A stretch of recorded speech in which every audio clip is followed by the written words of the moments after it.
दरभंगा हवाई अड्डा पर 20 अग्निशमन के कर्मी प्रतिनियुक्ति हैं, लेकिन उन्हें विशेष प्रशिक्षण शिविर 28 दिनों का दिया जा रहा है, जिसको लेकर कोलकाता से 2 प्रशिक्षक आए हुए हैं। अभिजीत कुंडू, प्रबंधक फायर एएआई एवं लव कुमार, प्रबंधक फायर एएआई कोलकाता के द्वारा इस 20 जवानों को विशेष प्रशिक्षण दे रहे हैं।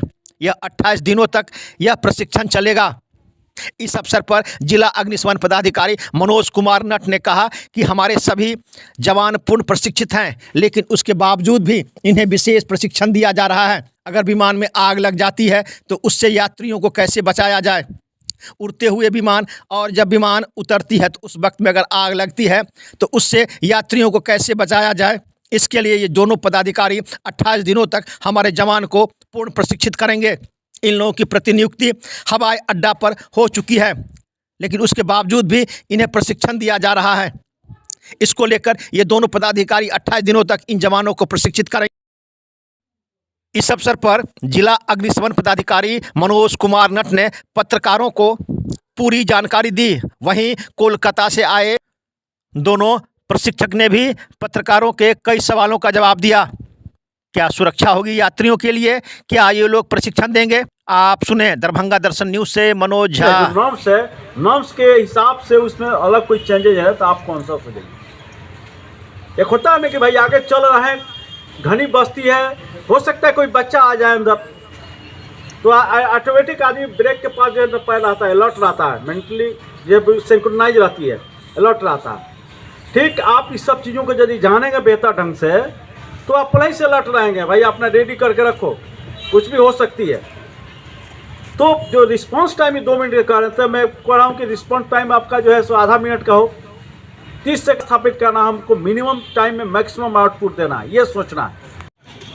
और उसकी उपयोगिता को आप समझेंगे, आपके साथ कॉन्फिडेंस बिल्डअप होगा। यद्यपि आपको बहुत सारी ट्रेनिंग दी गई है फायर से संबंधित, फिर भी आपको बेहतर से बेहतर करने की आवश्यकता है। और मैं चाहता हूं कि आप इतना बेहतर करिए कि हमारा प्रदर्शन पहलू को जानना जरूरी है, उसके जितने डायमेंशंस हैं। और ये लोग हमारे 20 बंदे हैं जिनको ये निर्देश हुआ है कि दरभंगा हवाई अड्डा पर प्रस्तुत करनी है फायर कर्मी को। और इनका मूल काम रहेगा कि गतिमान वायुयानों में यदि इस तरह के दुर्घटना होती है, यदि आग लगती है तो उससे कैसे सुरक्षित ढंग से बचाया जा सके। इसी के संबंध में यहाँ पर सैद्धांतिक और प्रैक्टिकल दोनों ट्रेनिंग होगी। सैद्धांतिक ट्रेनिंग यहाँ पर की जा रही है, प्रैक्टिकल ट्रेनिंग एयरपोर्ट पर होगी। और उसके एक्सपर्ट आए हुए हैं, बिल्कुल स्पेशलाइज ट्रेनिंग इन लोगों को दी जा रही है। यद्यपि ये सारे जो अग्निकर्मी हैं सभी ट्रेंड हैं, लेकिन सिविल एविएशन के मामले में जो हम लोग को एयरक्राफ्ट है उसके संबंध में स्पेशलाइज ट्रेनिंग दी जा रही है, ताकि किसी प्रकार का हादसा हो तो बहुत ही मिनिमम समय में मैक्सिमम आउटपुट दे सके। रिस्पांस टाइम बेहतर होनी चाहिए। तो सर क्या यहाँ ट्रेनिंग दिया जा रहा है इन लोगों को? इन लोगों को एयरक्राफ्ट से संबंधित सारे ट्रेनिंग दिया जा रहा है कि इन लोगों को पहले तो एयरक्राफ्ट के बारे में बताया जा रहा है कि उसमें किस प्रकार की दुर्घटनाएं हो सकती है, कैसे आग लग सकती है। और जो हमारी व्हीकल्स है जो रनिंग बॉडी के लिए बुझाने के लिए cross tender, fire cross tender है रोजनवर्ग, वो रनिंग बॉडी को आग बुझाने के लिए डिजाइंड है।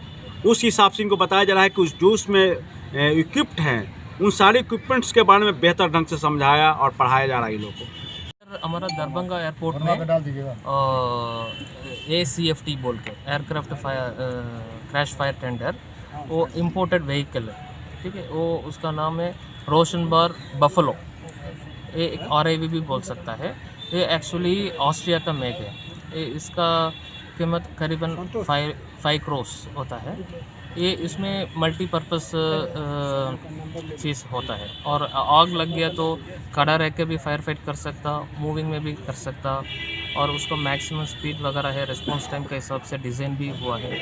और उसके अलावा एक्सटिंग्विशिंग मीडियाज़ भी है, इसमें पानी है और फोम भी है, और DCP बोल के एक ड्राई केमिकल पाउडर भी है। ये पूरा एक्सटिंग्विशिंग मीडिया से हम आग बुझने के लिए सभी अवेलेबल एक ही गाड़ी में रहता है। उसके अलावा रेस्क्यू टूल्स एंड इक्विपमेंट्स भी है, लैडर भी है, कटिंग टूल्स एंड इक्विपमेंट्स भी है, और सब सारा चीज़ रख के हमारा ऑब्जेक्टिव है rescue and fire fighting to save life and property. Passengers का। कितने व्हीकल्स, एक व्हीकल्स दिया गया हुआ है? एक्चुअली एयरपोर्ट्स अथॉरिटी से एक CFT इधर Acute इशू किया किया है, और इंडियन एयरफोर्स का भी है गाड़ी, 2 गाड़ी, और दोनों मिलके ही कैटेगरी मेंटेन कर रही है। इंडियन एयरफोर्स का फायर सर्विस है और स्टेट फायर का फायर सर्विस भी है। हाँ जी। एयरपोर्ट अथॉरिटी ऑफ इंडिया का फायर ट्रेनिंग सेंटर कोलकाता से आया है हम लोग। मैं Abhijit Kundu, manager fire. Airport fire का थोड़ा सा अलग है, स्टेट फायर से थोड़ा सा अलग है। इसको फायर फाइटिंग, इसको अंदर में जो है पैसेंजर उसको रेस्क्यू करने का ये तरीका थोड़ा डिफरेंस है, इसलिए इसको स्पेशलाइज ट्रेनिंग दिया जाएगा। क्योंकि एयरक्राफ्ट फायर में टाइम बहुत कम होती है, क्योंकि एयरक्राफ्ट जो कंस्ट्रक्शन है जैसे बनता है वो पूरा एक बम है। एयरक्राफ्ट जिसमें मटेरियल है, इतना फ्यूल है, ये टोटली कंबस्टिबल मटेरियल। उसमें टाइम कम होता है, रेस्पॉन्स टाइम, कंट्रोल टाइम कम होता है, सर्वाइवल टाइम कम होता है, इसलिए इसको स्पेशलाइज ट्रेनिंग दिया जाएगा। सर ये तो हो गई ज़मीनी बात। अगर उड़ते हुए समय में आग लग जाए, द्वारा क्या कुछ ट्रेनिंग दिया जाता है उस कर्मियों को? ऐसे एयरक्राफ्ट जब बनता है उसमें installation fire, fix fire installation होता है। उसमें ऊपर में हवा में, एयर में कोई फायर हो जाएगा तो ऑटोमेटिकली फायर एक्सटिंग्विश हो जाएगा। फायर एक्सटिंग्विशर होता है अंदर में, एक्सटिंग्विशिंग मीडिया होता है। फिर भी नहीं होगा, वो इमरजेंसी जो नियरेस्ट एयरपोर्ट है, नज़दीक एयरपोर्ट है, उसमें इमरजेंसी लैंडिंग करेगा। करने के बाद एयरपोर्ट का जो फायर सर्विस है वो अटेंड करेगा उसमें।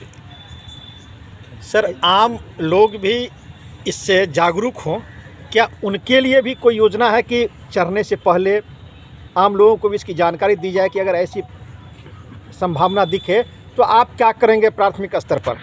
ऐसे साल में एक हमारा फायर सुरक्षा हफ्ता बन जाता है, ऑब्जर्व किया जाता है, फायर सर्विस वीक, इसलिए उसको सचेतनता दिया जाता है। ऐसा कोई चीज़ नहीं कैरी करने का जिसमें खतरा हो जाता है, जैसे लाइटर, मैचेस, ऐसा कुछ चीज़, कोई लिकार, कोई लिक्विड, ऐसा कुछ नहीं कैरी करना है जिसमें आग का खतरा है। यहाँ लोगों को आप क्या बता रहे हैं, कर्मियों को आप क्या समझा रहे हैं पूरी तरह से? ये समझ आ रहा है कि एयरक्राफ्ट के इतना खतरा है, उसे कंस्ट्रक्शन का, उसका जो सामान है, उसका कार्गो है, वो टोटली कंबस्टिबल मटेरियल, इसलिए इसको सचेतनता और ट्रेनिंग का जरूरत है। आप कहाँ से आए हैं sir? Kolkata fire training centre.